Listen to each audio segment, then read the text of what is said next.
चंद्र वरुण यम शक्ति धनेश गणेश। जैसे अलंकार के नाश से स्वर्ण का, घड़े के नाश से मिट्टी का, बर्फ के नाश से जल का नाश नहीं होता, इसी प्रकार अध्यस्त एवं कार्य नाम रूप सृष्टि नाश होने से भी अधिष्ठान अथवा कारण रूप मुझ आत्मा का नाश नहीं। जैसे समुद्र के किनारे देखो कितनी लहरें लंबी लंबी, कितनी ऊंची ऊंची, मोटी मोटी होती है, लेकिन जल की कोई हानि नहीं। वो लहरें चाहे जितनी लंबी हो, चाहे जितनी ऊंची हो, वो एकमात्र जल ही है। तो इसी प्रकार ये संसार में जो जो भी दिखाई पड़ते हैं, ब्रह्मा विष्णु शंकर रवि चंद्र इत्यादि, गणेश दुर्गा, ये सब के सब मेरे आत्म स्वरूप की लहरें विधि रवि चंद्र वरुण यम शक्ति धनेश गणेश, अवधि अपार स्वरूप। मेरा स्वरूप कैसा है? अखंड, अपार, असीम, कोई और छोर का पता इधर उधर कुछ है ही नहीं। उसमें कोई पूर्व पश्चिम उत्तर दक्षिण का कोई ऐसा चिन्ह करने की जगह ही।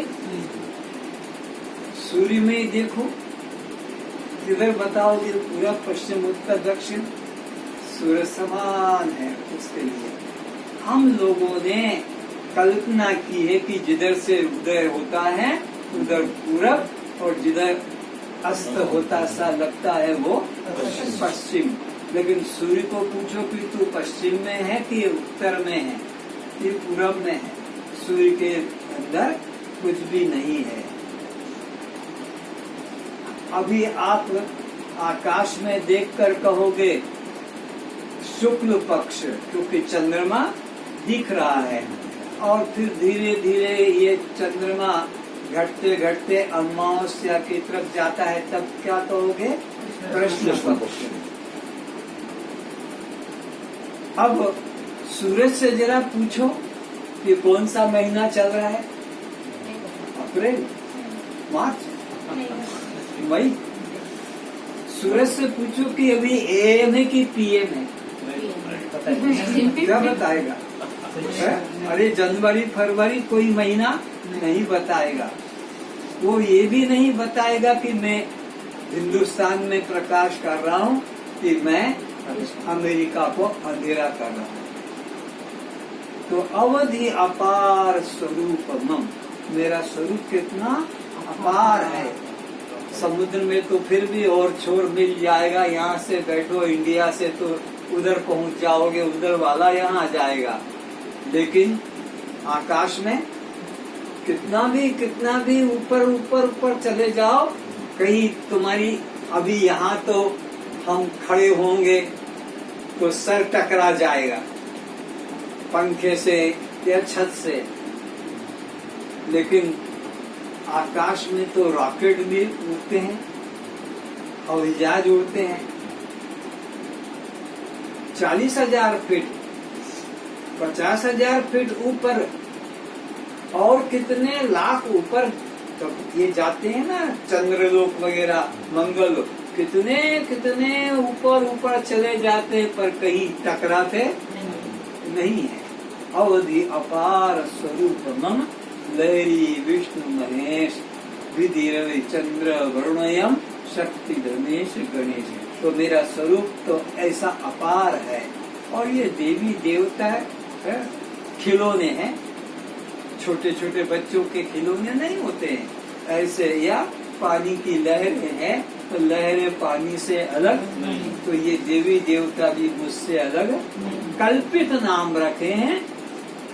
बुदबुदा, फैन, तरंगे, भाप, बर्फ, ये कल्पित नाम है। जल में बर्फ की कोई सत्ता नहीं, कि बुलबुले की सत्ता नहीं, कि उन फैन की झाग की लहर की कोई सत्ता नहीं, सत्ता तो जल की है। तो ऐसे ही यहाँ पर भी सत्ता मुझ आत्मा की है, मुझ चेतन की है।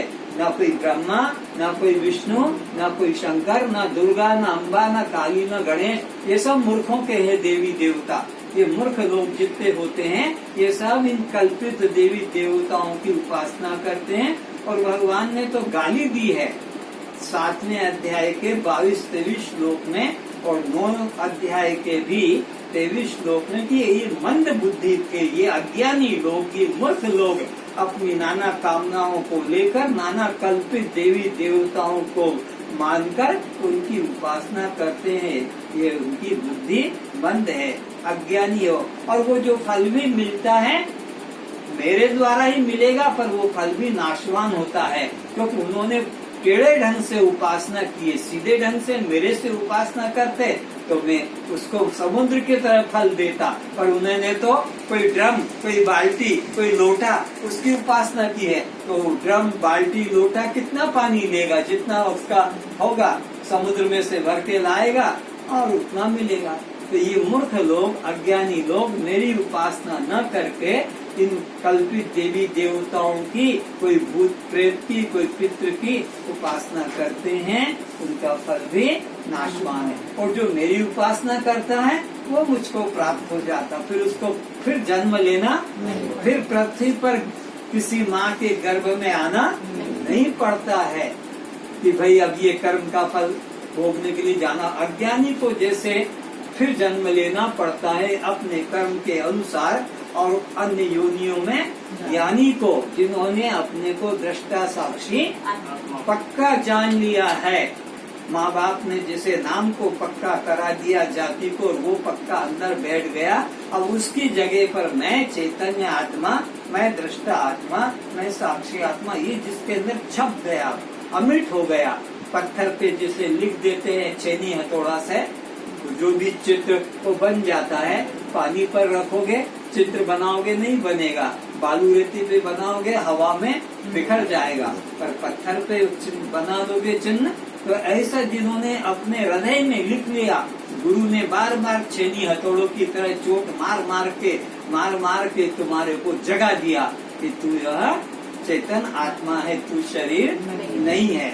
ऐसा जिनके हृदय में आ गया उनको फिर जन्म, उनके प्राण यहाँ से निकलकर कहीं बाहर दूसरे देश में नहीं जाते हैं। उनके प्राणों की क्या स्थिति होती है? जैसे मटका घड़ा टूट गया तो उसका जो आकाश है वो यहीं पर महाकाश रूप हो जाता है। उसको निकलकर मकान के बाहर जाना, समझ लो इस बात को। घड़ा के अंदर जो खाली जगह है, तो जब घड़े को चोट लगी, गिर गया, टूट गया, तो वो जितना आकाश घड़े के कारण अलग दिख रहा था, वो आकार टूट जाने से ये आकाश और वो आकाश फिर एक का एक ही दिखने तक हो जाता नहीं, क्योंकि अलग तो था ही नहीं। ये दीवार ऐसी जो परत लगी थी मिट्टी की, उससे हमको वो इतना अलग लग रहा था। दीवार टूट गई, ये और वो एक ही प्रतीत होते हैं, मिलते नहीं कि वो अलग है ये। तो ये देह की परत जैसे हटी, ये ब्रह्म ही है। फिर ब्रह्म होना नहीं पड़ता, ब्रह्म में मिलना वो तो पहले से ही ब्रह्म है, किंतु ये देह की आकृति ने हमको भ्रम में डाल रखा था कि वो अलग है, ये अलग है। लेकिन यह देह की परत गिरी, जैसे परत हटी देह की, अविद्या की, तो ये सीधा ब्रह्म ही है। ब्रह्म से कभी भिन्न था नहीं, हुआ नहीं, होगा नहीं। तो अपने इस ब्रह्म स्वरूप को जिन्होंने जान लिया, उनको फिर किसी माँ के गर्भ में, इसलिए यही प्रार्थना करो, हे प्रभु, और मैं किसी माँ के गर्भ में जाकर उसको 9 महीने का और मैं कष्ट नहीं देना चाहता हूँ। आज तक अनंत अनंत अनंत माताओं के पेट में जाकर मैंने उनको कष्ट देता रहा, पर अब मैं और किसी माँ के गर्भ में जाकर उसको कष्ट पहुँचाना नहीं चाहता हूँ। मैंने बहुत माताओं को, हर योनि में माँ के गर्भ से ही सबको आना पड़ेगा, चाहे तुम पशु बनो, पक्षी बनो, माँ के गर्भ से, चाहे गाय, घोड़ी, गधी, बकरी, ऊँटनी, मुर्गी, ये सब लेडीज कहो, फीमेल। तो अब मैं और किसी को दुख देना नहीं चाहता। तो जिन्होंने ऐसा निश्चय कर लिया कि मैं दृष्टा साक्षी, अब उसको किसी और माँ के गर्भ में जाना नहीं पड़ेगा, जैसा कि अज्ञानी को जाना पड़ता है। कब तक जाना पड़ेगा? जब तक कि अज्ञानी अपने देह भाव को, कर्ता भाव को, जीव भाव को नहीं छोड़ेगा। जीव भाव को नहीं छोड़ेगा, कर्ता भाव को नहीं छोड़ेगा और देह भाव को नहीं छोड़ेगा। ये तीन भाव ही प्रकट प्रबल बंधन कारण है। ये चैन है।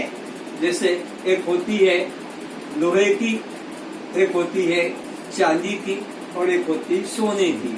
तो चैन है, तीनों की तीनों बांधने वाली है। चाहे लोहे की चैन से कोई बांधे, कि चाहे कोई चांदी की चैन से बांधे, कि कोई सोने की चैन से बांधे, तीनों तो तीनों तो न तो देह भाव मन में रखना है, न कर्ता भाव रखना है और न जीव भाव रखना है। ये तीनों बंधन है।